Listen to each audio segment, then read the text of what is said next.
Oke, selamat pagi teman-teman semua. Pertemuan kali ini kita akan membahas pertemuan kelima dengan tema integrasi dan arsitektur dalam ERP.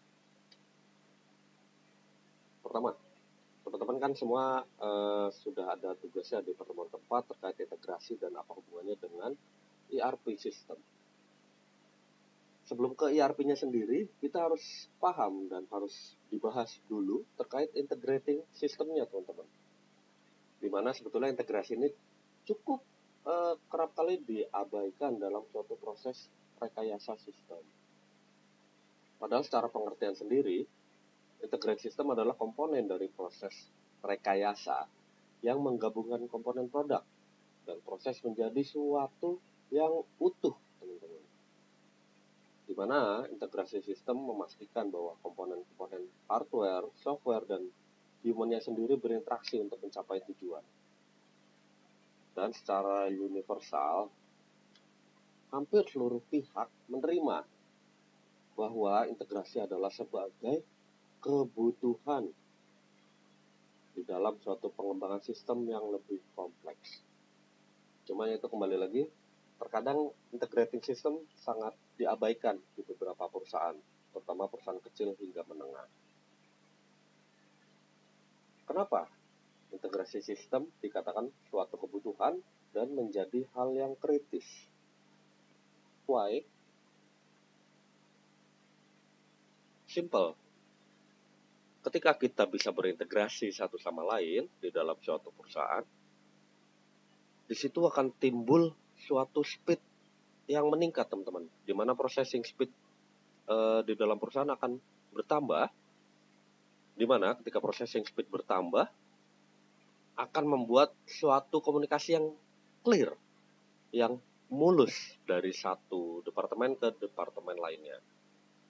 Dan di mana integrating system akan menampilkan info yang lebih real time, lebih akurat, yang akhirnya akan menjadi suatu customer satisfaction atau kepuasan pelanggan, di mana kepuasan pelanggan tersebut akan menjadi poin pemain inti untuk keberlangsungan suatu perusahaan itu sendiri, teman-teman.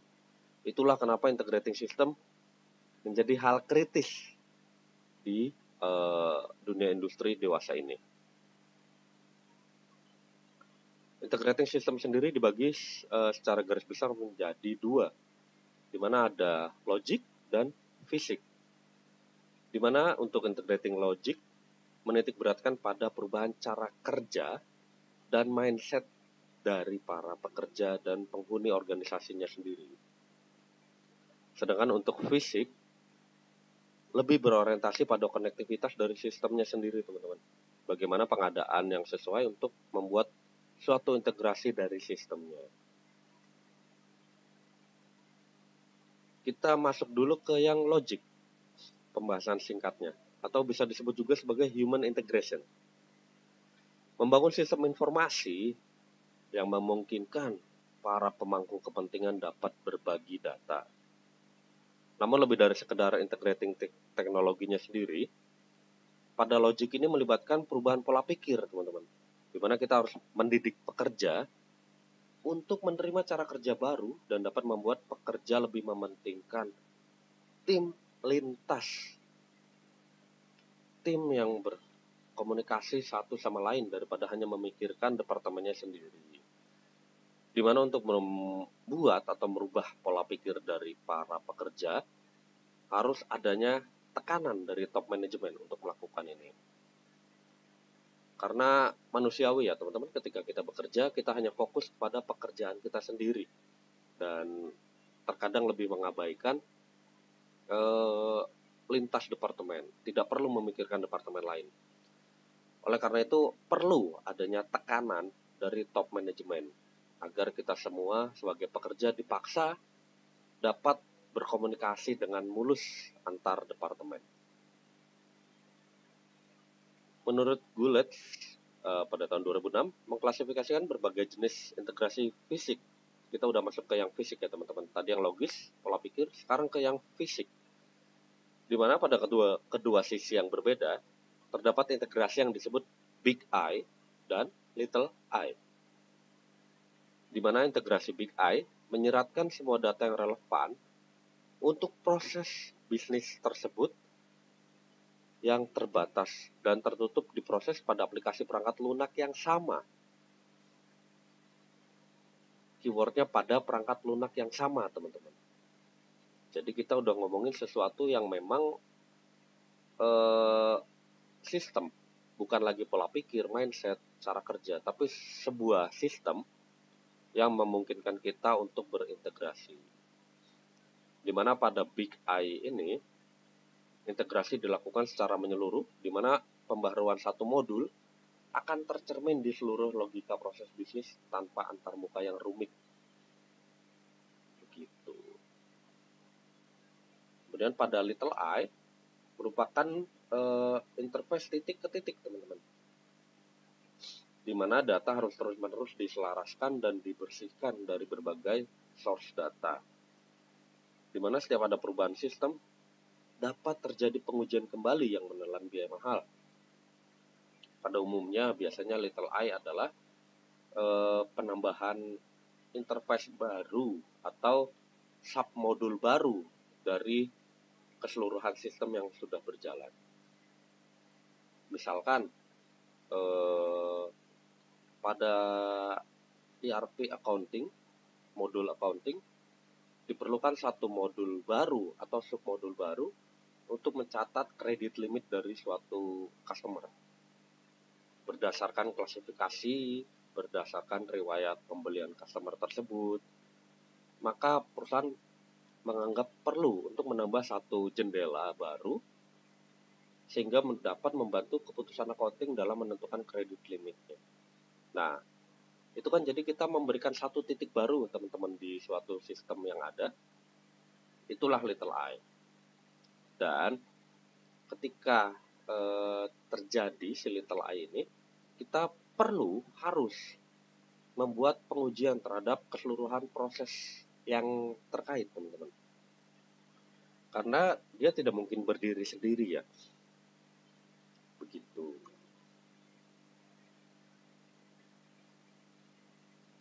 Kemudian pada Little I dapat dikelompokkan menjadi 3. Di mana ada point to point, yaitu bentuk integrate yang paling mahal, di mana mengembangkan interface secara berpasangan dengan sistem yang sudah ada, dengan mengembangkan kode yang berfungsi meneruskan informasi bolak-balik antara dua sistem tersebut.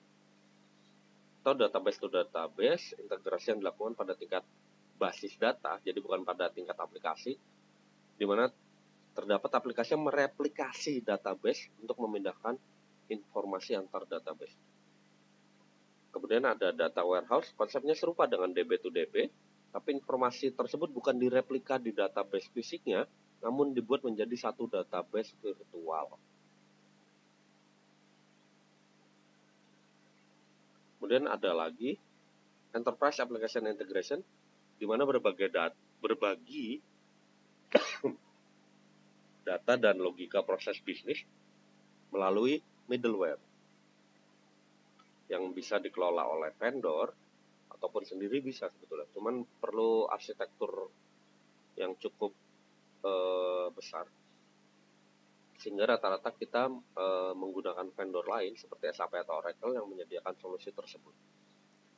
Kemudian ada application server integration, di mana pembuatan aplikasi terpusat yang dapat memberikan layanan bagi aplikasi jarak jauh lainnya.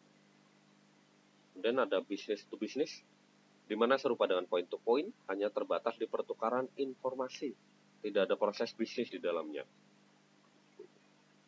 Di mana business to business, karena melibatkan lebih dari satu perusahaan, ada hal-hal yang dibatasi, karena setiap perusahaan independen dalam melakukan proses bisnisnya dan pasti cukup berbeda. Untuk langkah-langkahnya secara general ya, tidak secara spesifik. Yang pertama, kita harus melakukan kategorisasi sumber daya yang kita miliki dulu, teman-teman. Misalkan, saya ingin melakukan integrating system nih di perusahaan. Kita harus tahu dulu nih, apa yang belum terintegrasi tentunya ya. Kita harus mendefinisi dulu nih, departemen mana yang mau di-integrate, apa yang sudah kita punya. Misalkan, kita ingin integrating beberapa departemen dahulu. Apa yang sudah kita miliki di departemen tersebut? Misalkan server, kita sudah punya server yang bisa dimanfaatkan. Kemudian, komputer klien ada berapa? Perlu beli apa lagi? Speknya sesuai tidak? Masuk ke kesesuaian standar. Ketika kita sudah mengkategorisasi sumber daya yang kita miliki, kita harus membuat atau compare ya teman-teman, membandingkan apakah spek yang kita miliki sesuai dengan spek yang dibutuhkan untuk melakukan integrating tersebut. Kemudian kita juga perlu memeriksa adanya dukungan legacy system atau sistem existing yang sudah berjalan di perusahaan kita. Apakah perlu middleware baru ataukah bisa langsung diimplementasikan, tergantung kekuatan dari legacy system kita. Kemudian kita perlu memplotting juga layanan dari IT agar helpdesk-nya bisa tersentralisasi, serta menentukan kebijakan otorisasinya teman-teman. Dimana mungkin teman-teman pernah lihat contoh simpelnya adalah seperti website Rosma, mahasiswa tidak bisa mengakses atau tidak bisa login ke halaman bagi dosen misalkan, karena di situ ada autentifikasi dan otorisasinya yang berbeda. Itu harus dilakukan pula ketika kita akan melakukan integrating system. Kita harus memastikan siapa dan apa yang bisa didapat di dalam integrating system tersebut. Setelah kita menentukan speknya sesuai nih, kebijakan otorisasinya sudah dibuat, layanan helpdesk-nya sudah dapat berjalan, kita perlu juga menentukan kebijakan backup-nya, recovery-nya, dan security-nya. Setelah semua itu komplit, itu akan menjadi standarisasi hardware dan software kita ke depannya. Kemudian manfaatnya apa sih kita melakukan integrasi sistem? Pertama, tentunya meningkatkan pertumbuhan dan keuntungan perusahaan. Seperti yang sudah disinggung di awal slide tadi, integrasi sistem adalah hal kritis, teman-teman, karena bisa menambah atau membuat keberlangsungan perusahaan. Gitu. Kedua, adanya lingkungan yang merata dan kompetitif, di mana semuanya tentu menggunakan sistem yang sama. Akhirnya mereka akan menjadi lebih kompetitif untuk lebih cepat, karena sarananya ya sudah disediakan, sistemnya sudah ada, tinggal kitanya yang membuat sistem itu bergulir, bolanya berjalan dari satu ke langkah lainnya. Kemudian manfaat berikutnya adalah visibilitas informasi, di mana informasi bisa terpampang jelas bagi otorisasi yang sesuai ya. Bagi otorisasi yang tidak sesuai tentunya hanya akan mendapat informasi yang dibatasi. Tapi intinya informasi tidak lagi terhide. Pada level tertentu akan mendapat informasi yang clear. Tidak ada lagi yang ditutup-tutupi dari bawahan ke atasan. Jika ada masalah apa, atau jika ada hambatan di flow-nya, akan terlihat di aplikasi ERP tersebut. Kemudian, ketika integrating system sudah berjalan, tentunya akan meningkatkan standarisasi perusahaan, teman-teman. Ini akan membawa perusahaan ke level yang baru, di mana tidak lagi menjadi silo fungsional, tetapi sudah menjadi standarisasi baru integrating system. Namun, integrating system selain memiliki manfaat yang banyak, mereka juga memiliki suatu batasan, teman-teman. Batasannya apa sih? Pertama, tentunya persiapan awal membutuhkan biaya yang cukup besar. Kedua, memicu konflik antar departemen. Kenapa bisa memicu konflik? Konsepnya begini, teman-teman. Ketika kita mendapatkan suatu integrating system, flow bisnis kita akan menjadi lebih nyaman karena semuanya sudah tuangkan di dalam satu aplikasi. Namun, untuk membuat kenyamanan tersebut akan ada proses yang gaduh, teman-teman. Bisa dibilang gaduh, kenapa? Karena namanya integrasi, kita menghubungkan satu departemen dengan departemen lainnya yang membutuhkan keterkaitan. Dan namanya manusia, dan dengan plotting cara kerja yang sudah ada, tentu masing-masing departemen akan kukuh, akan teguh memegang cara kerja yang sudah menurut mereka nyaman di dalam departemennya sendiri. Jadi tentunya ketika hal itu di-combine dengan departemen lain, akan memicu konflik, akan men-trigger suatu perpecahan di dalamnya. Nah, tinggal bagaimana dari top manajemen mengendalikan hal itu, teman-teman. Kemudian, investasi yang dilakukan dapat kembali dalam waktu yang lama dan tidak berwujud. ROI, return of investment-nya, akan lama. Karena tidak seperti membeli barang atau menjual barang, kita langsung dapat uangnya. Ini tidak. Investasi dilakukan itu di awal, besar, tapi tidak langsung balik dalam sesuatu yang nyata. Kenapa? Ya tidak akan terlihat, teman-teman. Investasi yang dilakukan dalam integrating system adalah suatu kenyamanan untuk kita bekerja ke depannya. Kenyamanan tersebut bukan berarti kita bisa leha-leha ya, tapi kenyamanan yang dimaksud adalah speed yang paling pertama. Kita dapat bekerja dengan lebih cepat dan efektif. Kedua, visibilitas informasi seperti yang sudah dijelaskan sebelumnya, kita akan menjadi nyaman sebagai pekerja karena kita dapat melihat suatu informasi dengan clear di situ, teman-teman. Nah, cuman apa efeknya ya? Kita nggak berasa dapat sesuatu di situ. Karena suatu kenyamanan itu adalah hal intangible ya. Intangible yang tidak bisa diwujudkan, tidak bisa dipegang gitu, teman-teman. Jadi terkadang pelaku pengusaha itu lupa bahwa mereka sebetulnya mendapatkan keuntungan dengan bentuk yang lain. Keuntungan material akan didapat seiring berjalannya waktu, teman-teman. Ketika kita sudah cepat, kita sudah mulus, tentu order bisa semakin bertambah dan kita semakin berkapabilitas untuk melakukan production ke depannya. Kemudian batasan berikutnya adalah keterbatasan kreativitas. Ini sebetulnya dua sisi mata uang ya, teman-teman. Ketika kita tidak memiliki sarana yang baik, kita akan berkreasi untuk membuat suatu hal terjadi. Misalkan, kita lapar, ada mie, tapi nggak ada kompor. Adanya gimana nih supaya kita bisa masak mie itu dan memenuhi rasa lapar kita?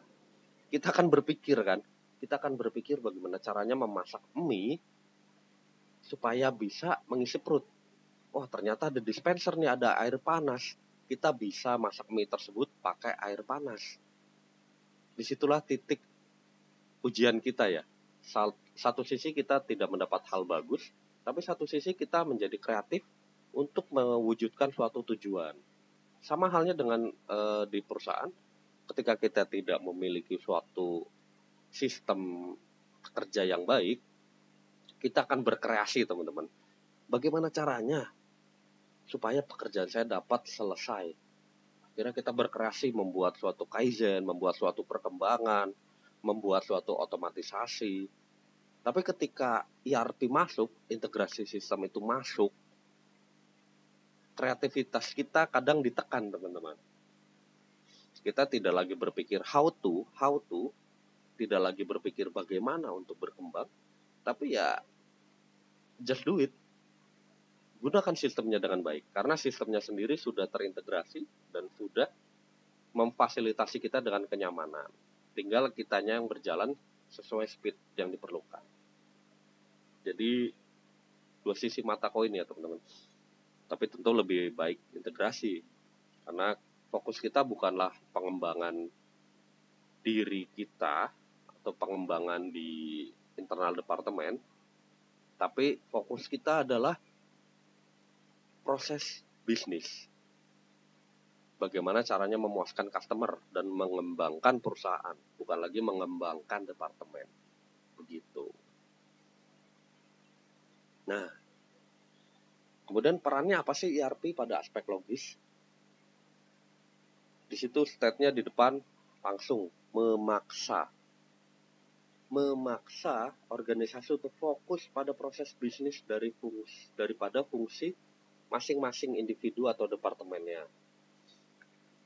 Di mana peran ERP pun ERP application bawaan itu mempunyai aplikasi built-in, teman-teman, dengan berbagai fungsi bisnis yang umum, di mana memaksa organisasi untuk belajar kembali. Jadi ERP itu walaupun by request, tapi mereka ada fungsi bawaannya, teman-teman. Di mana biasanya rata-rata tuh ada fungsi sales and distribusi, fungsi HRD, dan fungsi accounting. Beberapa pilar utama yang harus ada di dalam suatu sistem. Nah, tentunya sistem ERP tersebut kan membawa hal baru bagi kita, bagi pekerja. Itu memaksa kita untuk belajar kembali, teman-teman. Belajar untuk menggunakan, belajar paham proses bisnisnya seperti apa. Walaupun ERP dapat menangani integrating data sebagai suatu software resource planning, tapi ketika alur bisnisnya tidak berubah, maka organisasi tidak akan memperoleh kapabilitas ERP sepenuhnya, teman-teman.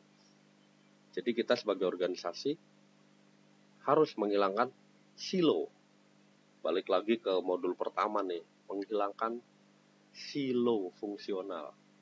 Karena kalau itu tidak dihilangkan, implementasi ERP hanya akan menjadi kesalahan yang mahal, teman-teman.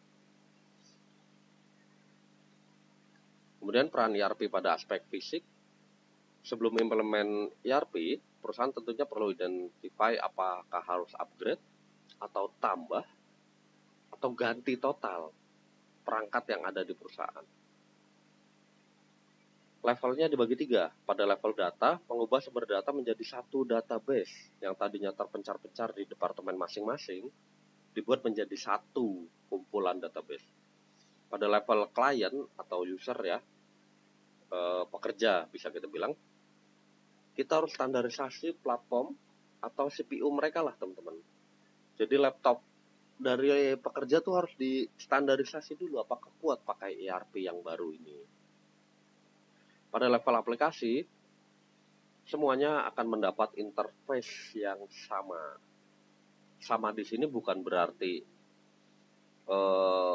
modul A, modul accounting akan tampil di semua user, enggak ya. Tapi melalui interface yang sama itu sesuai fungsinya masing-masing.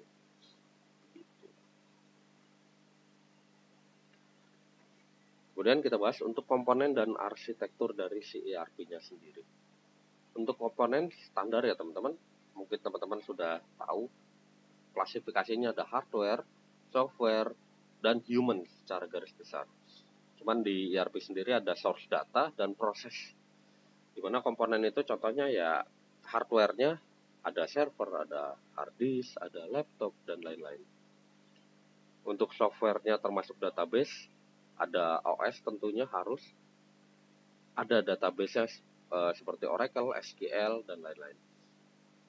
Kemudian ada source data information, adalah masukan data yang diperlukan bagi sistem ERP tersebut berjalan.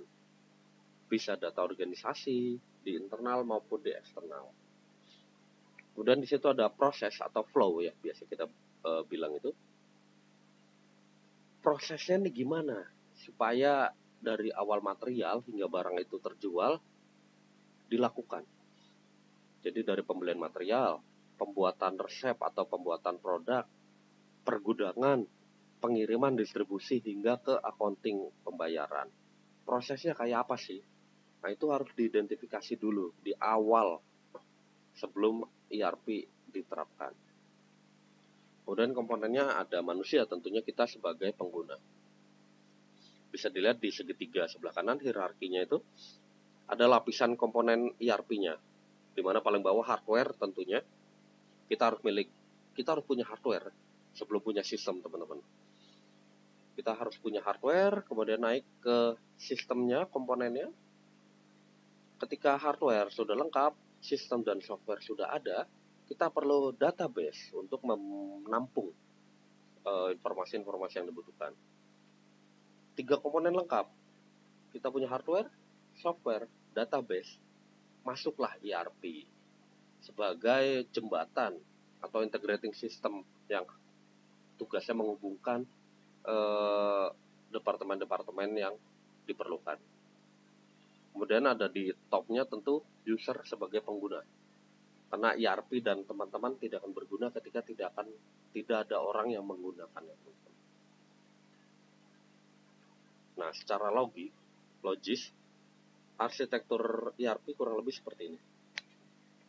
Dari atas bermula dari database, kemudian masuk ke core bisnisnya, di mana di situ ada security atau akses sesuai otorisasinya. Kemudian ada fungsional bisnis aplikasi, dibagilah ke bawahnya. Ada finance, supply chain, distribution, SR, management, marketing, production. Barulah lari ke kita end user. Jadi bacanya dari atas ya teman-teman. Database, core bisnisnya, dan security otorisasinya seperti apa, masuk ke fungsional masing-masing modul aplikasinya sendiri, barulah kita sebagai pengguna. Nah, secara fisik, ya atau yang bisa dipegang ya, fisik itu langsung, berfokus pada efisiensi sumber daya sistemnya sendiri teman-teman. Di sini dibagi menjadi 2 poin, ada yang 2 tingkat dan ada yang 3 tingkat.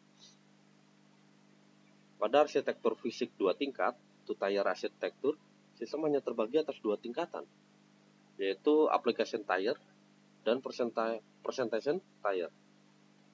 Di mana pada tingkat basis data ya isinya basis data. Database kita di suatu server yang langsung terhubung ke komputer-komputer klien. Cukup simpel ya kalau di diagram teman-teman. Jadi cuma A ke B, titik. Nah, sedangkan pada 3 tingkat, kenapa harus ada 3 tingkat? Di situ dibagi menjadi data tier, di mana yang bertanggung jawab pada manajemen datanya, yang menyediakan penyimpanan data untuk seluruh data yang dibutuhkan antar modul fungsional. Kemudian ada application tier, merupakan tingkatan ketika datanya dimasukin dan dibagi antar komponen. Tingkatan ini mencakup komponen untuk menerapkan bisnis logic pada model yang kedua tadi. Jadi application tier ini menjadi jembatan antara database pada data tier dengan client application. Kemudian ada presentation atau web tier, mencakup server sebagai portal untuk klien, untuk kita pengguna berinteraksi pada aplikasi. Nah, arsitekturnya kurang lebih seperti ini. Di paling bawah ada data tier atau database, penyimpanan. Ke tengah ada pemrosesan bisa dibilang. Ada load balancing, application servernya, printing servernya di situ. Kemudian naik ke atas GUI, Graphic User Interface. Itu adalah yang kita lihat dari layar monitor kita. Nah, pertanyaannya kan, kenapa harus ada 2 tingkat dan 3 tingkat? Ini manfaat dan keterbatasannya. Pada 2 tingkat, manfaatnya mudah digunakan, biaya rendah, dan performanya tinggi. Tapi dalam work session yang terbatas ya. Kenapa tinggi? Karena dia direct A ke B, A ke B. Cuman keterbatasannya ada. Pertama, dia tidak fleksibel dalam menambah klien dan perangkat lunak. Kedua, membutuhkan middleware yang mahal untuk integratingnya. Ketiga, data dan aplikasi berada pada satu tingkat, sehingga perubahan atau modifikasi database dapat mempengaruhi aplikasi yang kita gunakan. Jadi perubahan sedikit bisa membuat perubahan ke seluruh aplikasinya, teman-teman. Nah, kita masuk ke yang 3 tingkat. Kenapa 3 tingkat dapat menjadi manfaat yang baik? Pertama, ada skalabilitas di situ, teman-teman. Memungkinkan untuk menambah, mengubah, dan menghapus aplikasi karena interface pengguna dan database tidak terpengaruh. Dia bermainnya di poin kedua, di tingkat aplikasi. Kebayang ya bedanya? Jadi, kalau di 2 tingkat, aplikasinya tuh melalui middleware, Jadi middleware itu adalah software jembatan antara database dan klien, di mana tentunya dua arsitektur bawaannya berbeda dan ditengahi oleh middleware tersebut. Nah, tapi pada tingkat-tingkat ini mereka memang sengaja dipisah, teman-teman. Database ya hanya database, hanya penyimpanan, tidak pemrosesan. Pemrosesan dilakukan di tingkat menengah, di tingkat aplikasi. Makanya ketika ada perubahan di aplikasi, ya database tidak berubah. Simple. Kemudian keandalan, memudahkan untuk meningkatkan keandalan dari sistem dengan meningkatkan beberapa tingkat redundansi. Jadi potensi redundansi data bisa dihilangkan karena kita bisa bermain di tingkat yang berbeda. Kemudian fleksibilitas, dengan memisahkan logika bisnis dari aplikasi dengan logika presentasi bagi user, akan membuat aplikasi dapat lebih fleksibel. Karena kita bisa merubah aplikasi di tingkat tengah tanpa berpengaruh ke database dan user interface.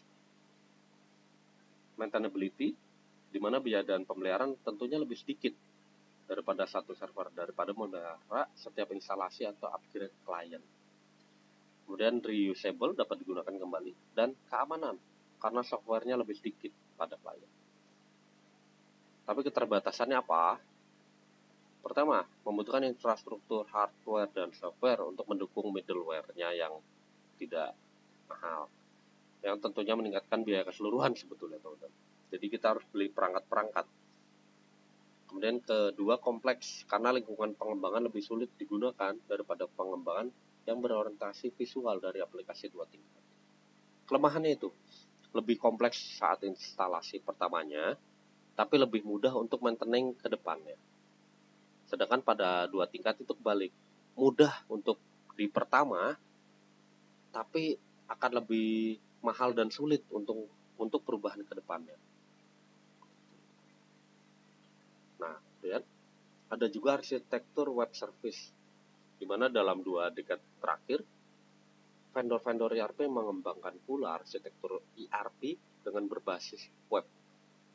Belum cloud ya teman-teman, ini masih web, di mana pakai HTTP dan SSL. Simpelnya, bayangkan kita bekerja integrating menggunakan sistem ERP, tapi servernya bukan di situ gitu. Servernya ada di Singapura atau ada di head office, di grupnya. Tapi kita dari anak perusahaan bisa mengakses ke sana melalui internet. Nah, pada lingkungan server-centricnya, klien hanya membutuhkan akses internet pada browser. Jadi kita masuk aja ke browser begitu, dan bisa akses aplikasi yang dibuat oleh perusahaan kita dalam pengaksesan server kita di head group. Kemudian pada lingkungan client-centric, perangkat klien membutuhkan instalasi software development kit serta konfigurasi tertentu agar aplikasi nantinya dapat dijalankan. Ini dari sisi kliennya ya. Pada sisi awal tadi di server bisa mengakses ke klien begitu maksudnya. Nah, di client-centric ini kebalik, centric kita lebih titik berat ke klien, memerlukan software development kit dan konfigurasi agar aplikasinya dapat dijalankan. Kemudian ada arsitektur service oriented. SOA terdiri atas consumer dan provider, yang mana consumer mengirimkan pesan permintaan kepada provider, dan provider layanan menjawab dan mengirimkan pesan kembali. Di mana permintaan dan jawaban tersebut didefinisikan dalam suatu service level agreement (SLA) yang dipahami oleh kedua belah pihak. SOA merupakan software development model yang dibangun berdasarkan kontrak antar klien dan provider. Jadi simpelnya mirip-mirip dengan web tadi, cuman kalau web itu biasanya dari internal, ini kita sudah pakai vendor. Gitu. Di mana vendor tersebut menyediakan server yang memungkinkan untuk kita akses. Kenapa harus pakai vendor? Ya, tentunya kita nggak perlu beli server ya kalau kita sudah ke vendor. Begitu. Jadi kita bisa meminimalisir implementasi pengadaan di awal. Kita tidak harus membangun suatu server, tidak harus membangun suatu sistem jaringan tersendiri. Kita tinggal berkontrak dengan vendor yang memiliki server. Nah, Kemudian dewasa ini ada mulai muncul model baru, yaitu arsitektur cloud computing, di mana servernya bukan lagi di fisik. Sebetulnya cloud juga fisik, tapi bisa lintas negara lebih jauh, di mana dan bisa lebih diakses melalui perangkat yang berbeda. Dari sisi positif, cloud computing menyediakan solusi teman-teman bagi perusahaan yang tidak bisa melakukan perawatan untuk sistem mereka atau tidak dapat berinvestasi lebih dalam pengadaan sarana. Namun, di sisi lain perusahaan akan bergantung sepenuhnya kepada vendor penyedia cloud, di mana di sanalah data dan proses bisnis mereka disimpan. Tidak bisa dipungkiri, sekarang sudah mulai menjarah ke cloud computing ya teman-teman. Simple contohnya ada Google Doc, Google Form, di mana teman-teman tidak harus menginstalasi Microsoft Office, tapi bisa menggunakan formula-formula penghitungan di Google Doc, di Google Spreadsheet. Itu kan kita nggak tahu ya Google itu servernya ada di mana, sekuritasnya seperti apa, tapi kita percaya kepada mereka untuk melakukan proses bisnis kita di situ atau pembuatan dokumentasi kita di situ. Keuntungannya ya sangat banyak ya teman-teman. Kita bisa membuat sesuatu tanpa harus memiliki sarana yang dibutuhkan. Kita tinggal menggunakan vendor di situ.